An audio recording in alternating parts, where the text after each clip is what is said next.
Hello everyone, welcome to FOC classes. ये video class 12 2026 board students के लिए है एंड आज की वीडियो में हम डिस्कस करने वाले हैं बेस्ट स्टडी प्लानर के बारे में। Let us start the video. सबसे पहले आपको अपने क्लियर गोल्स पता होने चाहिए। आपको अपना एक गोल, एक टारगेट सेट करना है एंड उसी गोल के अकॉर्डिंग आप अपना स्टडी प्लानर बनाएंगे। अपने गोल्स या फिर टारगेट सेट करने के लिए आपको दो क्वेश्चंस के आंसर पता होने चाहिए क्लियरली एंड इन क्वेश्चंस के आंसर मैं चाहती हूँ कि आप कमेंट सेक्शन में भी मेंशन करें सो दैट मुझे भी पता चल पाए कि आपका क्या गोल है, क्या टारगेट है।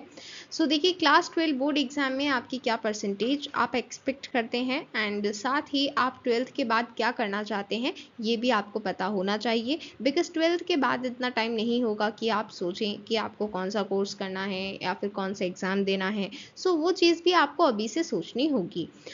इन दोनों क्वेश्चन का आंसर आप मुझे कमेंट सेक्शन में बताएंगे। बट अगर आपको इनमें कोई भी कन्फ्यूजन है इनके बारे में भी हम एक ब्रीफ डिस्कशन यहाँ पर करने वाले हैं। इन माई ओपिनियन मोस्टली स्टूडेंट्स 90% से ज़्यादा मार्क्स स्कोर करना चाहते हैं बोर्ड एग्जाम्स में एंड ऐसा करने के लिए आपको अपने सभी सब्जेक्ट्स में ध्यान देना होगा। अगर आपके पास स्किल सब्जेक्ट हैं, एकेडमिक सब्जेक्ट हैं, हर एक सब्जेक्ट को आपको ध्यान से पढ़ना होगा, प्रैक्टिस करनी होगी, रिवीजन करना होगा एंड साथ ही आप ये भी ध्यान रखें कि अगर कोई स्पेसिफिक सब्जेक्ट है जिसमें आप वीक हैं तो उसे आप ज़्यादा फोकस दें, ज़्यादा उसमें टाइम दें। बिकॉज कई बार ऐसा होता है कि आपको लगता है कि मेरा ये सब्जेक्ट वीक है तो मैं इसे कम टाइम देता हूँ, बट ऐसा नहीं होता है। अगर आप अपने वीक सब्जेक्ट को ज़्यादा टाइम देंगे तभी आप उसमें इम्प्रूव कर पाएंगे एंड इसलिए आपको वीक सब्जेक्ट में ज़्यादा टाइम डिवोट करना है एंड जिस सब्जेक्ट में आप अच्छे हैं ऐसा नहीं है कि आप उसको बिल्कुल टाइम नहीं देंगे, उस सब्जेक्ट को भी टाइम देना है बट येस कंपैरेटिवली कम देना है क्योंकि उस सब्जेक्ट में आप अच्छे हैं, उस चीज़ों को आप जल्दी समझ जाते हैं तो उसमें आपको इतना टाइम नहीं डिवोट करना। बट जिस सब्जेक्ट में आप इतने अच्छे नहीं हैं उस चीज़ के लिए आपको ज़्यादा टाइम देना होगा ताकि आप उसमें भी उतने ही अच्छे हो पाएं। ठीक है, अब बात करते हैं नेक्स्ट क्वेश्चन की। अब बात करते हैं कि आपको 12th के बाद क्या करना है। देखिए, आपको सबसे पहले डिग्री डिसाइड करनी है, आपको कौन सा कोर्स परस्यू करना है, अंडर ग्रेजुएशन में कौन सी डिग्री परस्यू करनी है ये चीज़ आपको यहाँ पर डिसाइड करनी होगी। इसके लिए अलग अलग फैक्टर्स हैं जो आप ध्यान में रख सकते हैं। एक फैक्टर जॉब रोल हो सकता है, लाइक आपको फर्दर कौन से जॉब रोल के साथ प्रोसीड करना है या फिर आप पर्टिकुलरली कौन सी फील्ड में आगे जाना चाहते हैं उसी के करेस्पॉन्डिंग डिग्री आप यहाँ पर चूज कर सकते हैं। आर्ट्स के स्टूडेंट हैं तो बीए, देन साइंस के स्टूडेंट्स हैं तो बीएससी, देन कॉमर्स के स्टूडेंट्स बीकॉम।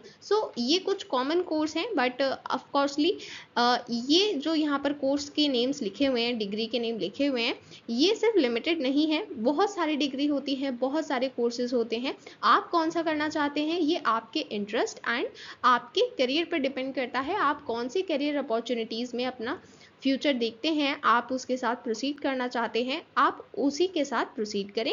एंड इसके लिए सबसे पहले आपको ये पता होना चाहिए कि आपका कौन सी फील्ड में इंटरेस्ट है, आप उसमें कौन से जॉब रोल में इंटरेस्टेड हैं। लाइक अगर आप कंप्यूटर साइंस में इंटरेस्टेड हैं तो उसके लिए आपके पास ऑप्शन है, आप बीसीए कर सकते हैं, बीएससी सीएस कर सकते हैं या फिर बीटेक कर सकते हैं सीएस में। अलग अलग ऑप्शंस हैं बट आपको पर्टिकुलरली कौन से ऑप्शन के साथ जाना है ये आपके जॉब रोल पर डिपेंड करेगा। एंड अगर आपको सिर्फ अभी ये नहीं पता है कि स्पेसिफिकली कौन सा जॉब रोल चाहिए बट आपको ये पता है कि आपको कौन सी फील्ड में आगे जाना है तो आप उसी के करेस्पॉन्डिंग अपनी डिग्री को चूज करेंगे। जब आपने ये डिसाइड कर लिया है कि आपको कौन सी डिग्री करनी है एंड कौन से कॉलेज या फिर कौन सी यूनिवर्सिटी से करनी है उसी के बेसिस पर आप अपना एग्ज़ाम भी देंगे। एग्ज़ाम जस्ट 12th के बाद हो जाता है, इस वजह से आपको इसकी प्रिपरेशन एंड इसके बारे में नॉलेज आपको पहले से ही होनी चाहिए। अभी आपकी 12th जस्ट स्टार्ट हुई है एंड साइमल्टेनियसली आप अपने कॉम्पिटिटिव एग्ज़ाम की तैयारी भी कर सकते हैं। अगर आपको दिल्ली यूनिवर्सिटी जैसे सेंट्रल यूनिवर्सिटीज़ में एडमिशन लेना है उसके लिए आप सीयूईटी एग्ज़ाम देंगे, then JEE, NEET, CA, NDA, ये सभी एग्जाम्स भी देते हैं स्टूडेंट्स 12th के बाद। सो जेई इंजीनियरिंग के लिए, नीट मेडिकल के लिए, इसी तरह से अलग अलग फील्ड्स के लिए अलग अलग टेस्ट हैं। आप कौन सी फील्ड में इंटरेस्टेड हैं, आप कौन सी डिग्री के साथ परस्यू करना चाहते हैं, कहाँ पर एडमिशन लेना चाहते हैं, ये डिसाइड करेंगे कि आपको कौन सा एग्ज़ाम देना है। एंड अगर आप किसी फॉरेन यूनिवर्सिटी में पढ़ना चाहते हैं तो उसके लिए कुछ लैंग्वेज प्रोफिशिएंसी टेस्ट होते हैं, देन सैट जैसे टेस्ट भी होते हैं। सो ये सभी टेस्ट हैं एंड ऑफकोर्सली यहाँ पर सभी एग्जाम्स के नेम्स नहीं गिवन है बिकॉज बहुत सारे डिफरेंट एग्जाम्स हैं एंड डिफरेंट क्राइटेरिया पर बेस्ड हैं। लाइक आपको कहाँ पर एडमिशन चाहिए उसके लिए डिफरेंट टेस्ट है। सो आप मुझे कमेंट सेक्शन में बताएं कि आप जो फर्स्ट क्वेश्चन मैंने आपसे पूछा था, आप कितनी परसेंटेज स्कोर करना चाहते हैं 12th में, एंड सेकेंड आप ये भी बताएं कि आप कौन सी डिग्री एंड कौन सा एग्जाम यहाँ पर परस्यू करना चाहते हैं। ओके, देन कुछ स्टूडेंट स्पोर्ट्स में भी इंटरेस्टेड होते हैं एंड अगर आप स्पोर्ट में अच्छे हैं, आप किसी एक पर्टिकुलर स्पोर्ट्स में आगे बढ़ना चाहते हैं, अपना करियर बनाना चाहते हैं, then definitely go for it. And अगर आपने अभी तक कोई स्टेप नहीं भी लिया है उस स्पोर्ट्स में आगे बढ़ने के लिए, सो आप सबसे पहले अपने स्कूल से ही शुरू करें। आपके स्कूल में कोई कॉम्पिटिशन होता है स्पोर्ट्स से रिलेटेड तो आप उसमें पार्टिसिपेट करें, या फिर इंटर स्कूल कॉम्पिटिशन्स होते हैं, देन डिस्ट्रिक्ट लेवल कॉम्पिटिशन्स में भी आप पार्टिसिपेट कर सकते हैं। अगर आप यहाँ पर अच्छा परफॉर्म करेंगे तो फिर आपको state level and national level पर परफॉर्म करने का मौका भी मिलेगा एंड अगर आप वहाँ पर अच्छे परफॉर्म करते हैं तो आप इंटरनेशनल लेवल तक भी जा सकते हैं। सो आपको अपना करियर बनाना स्टार्ट करना होगा। आप जिस भी फील्ड में इंटरेस्टेड हैं, आप एकेडमिक्स में इंटरेस्टेड हैं तो आपको उसके लिए इनिशियल स्टेप लेना होगा, आप स्पोर्ट्स में इंटरेस्टेड हैं तो उसके लिए इनिशियल स्टेप लेना होगा। बट यस, इनिशियल स्टेप तो हर केस में ज़रूरी है। सो अपना इनिशियल स्टेप लें, अपना टारगेट डिसाइड करें, अपना गोल डिसाइड करें and just proceed with it. So अब बात करते हैं हमें अपना स्टडी प्लानर बनाना कैसे है। अभी तक जो मैंने आपसे क्वेश्चंस पूछे हैं कि आपका क्या गोल है और आप कहेंगे कि ये सभी चीज़ें हमारे प्लानर से कैसे रिलेटेड हैं, तो देखिए जब तक आपको अपना गोल नहीं पता तब तक आप अपना एक प्लान नहीं बना सकते। आप प्लान बना किस चीज़ के लिए रहे हैं, उस चीज़ के लिए आपके पास एक गोल होना चाहिए, क्योंकि आप अपने गोल को अचीव करने के लिए ही तो प्लान बना रहे हैं। इसलिए हमने ये सभी प्लान डिस्कस किए हैं एंड आई होप आप इसका आंसर मुझे कमेंट सेक्शन में भी बताएंगे कि आपके क्या प्लान्स हैं, आपके क्या गोल्स हैं। सो यहाँ पर अब हम समझने वाले हैं कि स्टडी प्लानर कैसे बनाना है। स्टडी प्लानर बनाने के लिए हमें 4 चीज़ों की रिक्वायरमेंट है: daily to do list, weekly, monthly and yearly to do list. ये 4 चीज़ें हैं जो हमें यहाँ पर रिक्वायर्ड हैं। अब ये बनानी कैसे हैं और सबसे पहले कौन सी बनानी है? क्या सबसे पहले हम डेली टू डू लिस्ट बनाएंगे? नहीं, सबसे पहले हम बनाएंगे yearly to do list. Okay, so basically सबसे पहले हम मैक्रो प्लानिंग से स्टार्ट कर रहे हैं। मैक्रो प्लानिंग मतलब हम एक ब्रॉड प्लान देखने वाले हैं कि ब्रॉडली हमें कौन से मंथ में क्या क्या करना है एंड हमारा ये जो एकेडमिक ईयर है 2025 अप्रैल से लेकर 2026 मार्च तक, ये किस तरह से हम यूटिलाइज करने वाले हैं इफेक्टिवली।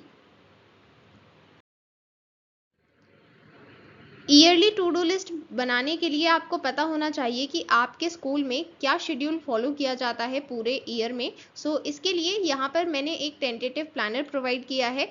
आपके स्कूल के शेड्यूल के अकॉर्डिंग आप इसे चेंज कर सकते हैं। सो सबसे पहले अप्रैल में आपका सेशन स्टार्ट होता है। काफ़ी सारे स्टूडेंट्स के स्कूल्स बहुत एडवांस्ड हैं एंड वो मार्च में भी सेशन को स्टार्ट कर देते हैं, अच्छी बात है। इसके बाद मई में आपके पहले एग्जाम्स होते हैं। लाइक क्लास 12th में आने के बाद आपका जितना भी सिलेबस कवर हुआ है वो यहाँ पर टेस्ट के थ्रू आपका असेसमेंट लिया जाएगा एंड फिर इसके बाद जून में होती है समर हॉलीडेज। बट यहाँ पर आपको होमवर्क बहुत सारा मिलता है, हॉलीडे होमवर्क मिलता है एंड कुछ स्टूडेंट्स के लिए यही बहुत बड़ा टास्क होता है कि हम अपना हॉलीडे होमवर्क कैसे कंप्लीट करें। तो पहली प्रायोरिटी तो आप इसे ही रखें कि आप अपना हॉलीडे होमवर्क कंप्लीट कर रहे हैं। बट येस, उसके बाद अगर आपके पास कुछ टाइम बचता है तो आप उसे सेल्फ स्टडी में यूटिलाइज करें। इसके बाद आता है जुलाई। सो जुलाई टू अगस्त में आपका मैक्सिमम सिलेबस कंप्लीट कराया जाता है एंड यहाँ पर आपके पीरियोडिक टेस्ट 2 भी हो सकते हैं।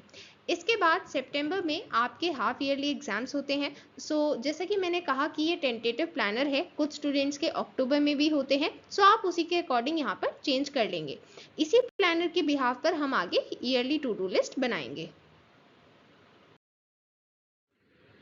देन अक्टूबर में आपका रिमेनिंग सिलेबस कंप्लीट कराया जाता है, बिकॉज ज़रूरी नहीं है कि सितंबर तक सारा सिलेबस कंप्लीट हो जाए, तो वो सिलेबस आपका कंप्लीट कराया जाएगा। एंड फिर नवंबर से कोशिश की जाती है कि आपका प्रैक्टिकल वर्क स्टार्ट कराया जाए, बिकॉज जनवरी से आपके बोर्ड प्रैक्टिकल स्टार्ट हो जाते हैं, इसलिए यहाँ पर नवंबर में आपके प्रैक्टिकल फाइल से रिलेटेड वर्क स्टार्ट हो जाता है। एंड यहाँ पर आपका पीरियोडिक टेस्ट 3 भी हो सकता है।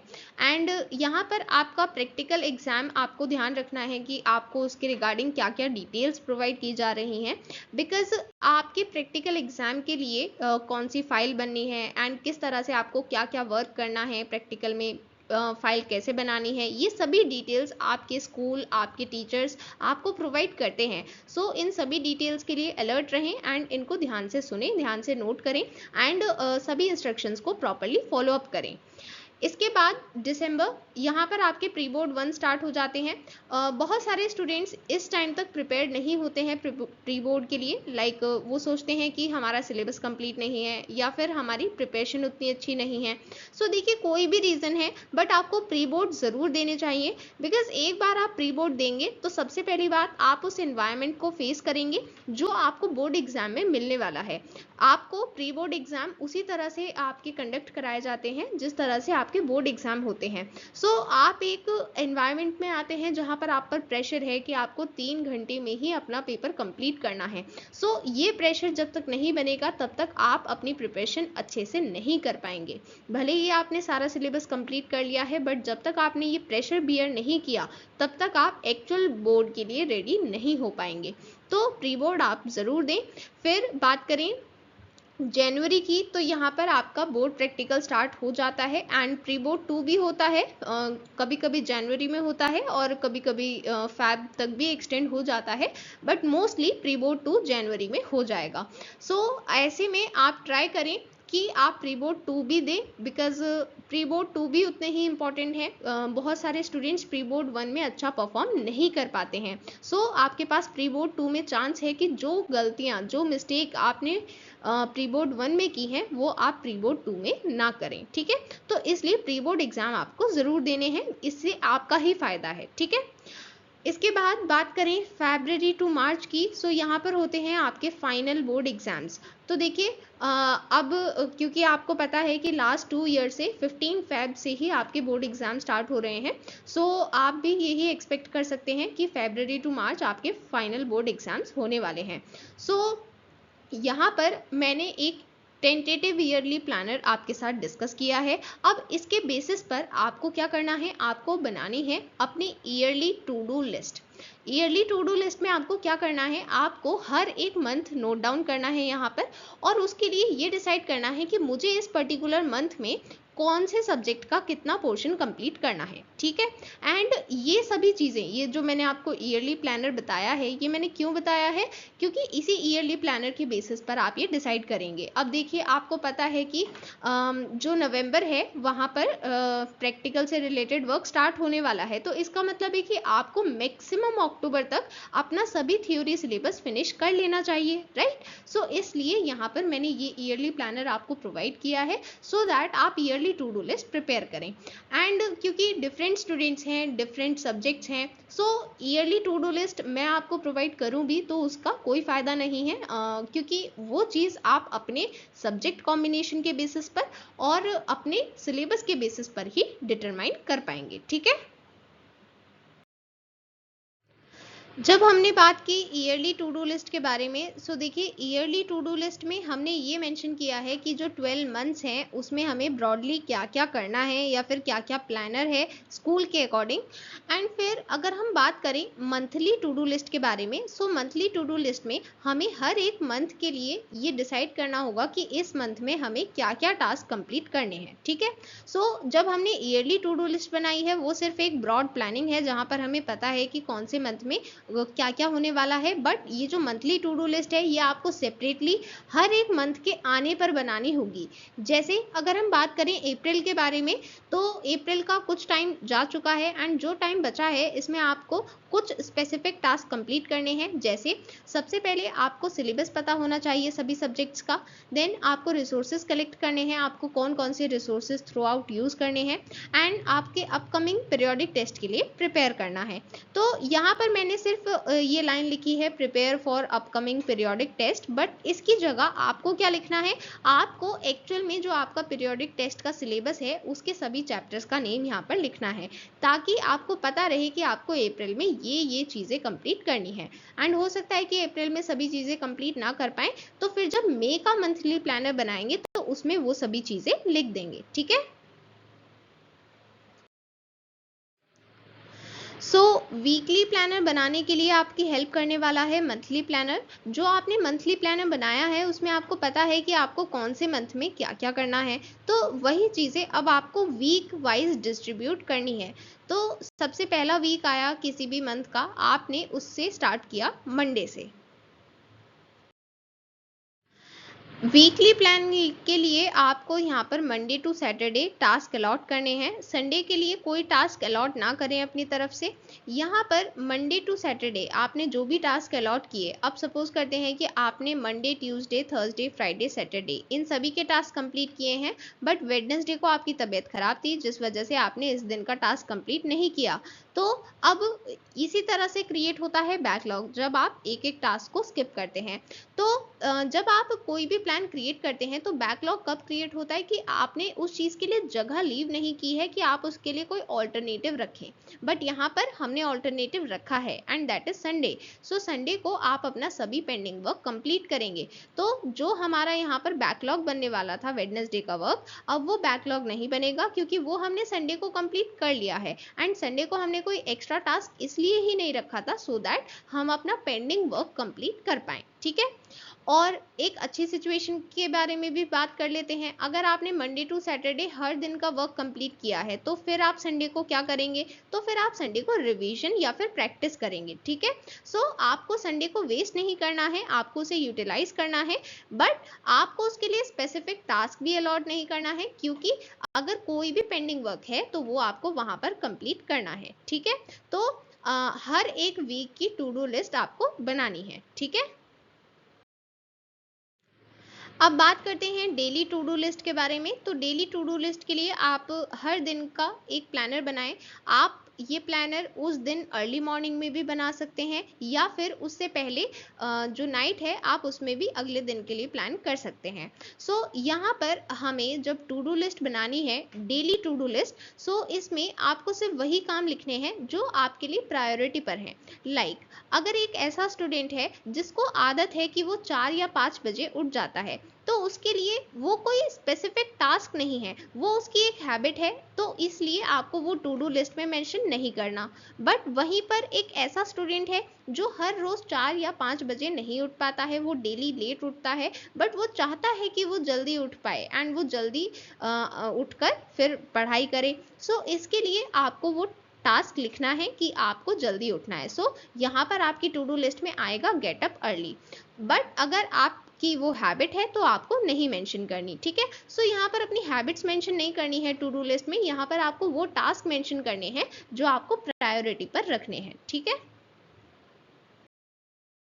अब बात करते हैं स्टडी प्लानर के बारे में। तो अभी तक हमने टू डू लिस्ट के बारे में डिस्कशन किया। अब जब आप टू डू लिस्ट बनाएंगे तो टू डू लिस्ट तो है कि हमें कौन कौन से टास्क करने हैं, बट अब हम बात करने वाले हैं स्टडी प्लानर के बारे में कि आपको अपना पूरा दिन किस तरह से ऑर्गेनाइज करना है सो दैट आप इफेक्टिवली स्टडी कर पाएं। इसके लिए अगर आप स्कूल जा रहे हैं उस दिन सबसे पहले आपको अर्ली मॉर्निंग में उठना है। 4 से 5 बजे के बीच में उठने की कोशिश करें ताकि आपके पास एक मॉर्निंग स्टडी स्लॉट हो जिसमें आप मिनिमम 1 to 2 आवर्स पढ़ सकें। एंड क्योंकि इस टाइम पर आपका माइंड बहुत फ्रेश होता है तो आप इस टाइम पर कुछ लर्न करने की कोशिश करें। इसके बाद स्कूल या फिर कोचिंग में आपके 8 आवर्स कंज्यूम हो जाएंगे। फिर ट्यूशन अगर है तो उसमें 4 to 5 आवर्स कंज्यूम हो जाते हैं। अब इसके बाद आप क्योंकि थक जाएंगे तो आपको 1 घंटे की स्लीप लेनी है। अब कुछ स्टूडेंट्स क्या करते हैं कि थकने के बाद भी वो सोचते हैं कि कोई बात नहीं, हम पढ़ ही लेते हैं, बट देखिए आपकी बॉडी, आपकी ब्रेन को भी रेस्ट चाहिए। सो अपने बॉडी एंड ब्रेन को रेस्ट देने के लिए आपको 1 घंटे की स्लीप लेनी चाहिए अगर आप बहुत ज़्यादा थके हुए हैं। फिर जब आप उठेंगे, पढ़ेंगे, तो आपका माइंड बिल्कुल फ्रेश होगा, आप इजीली पढ़ पाएंगे।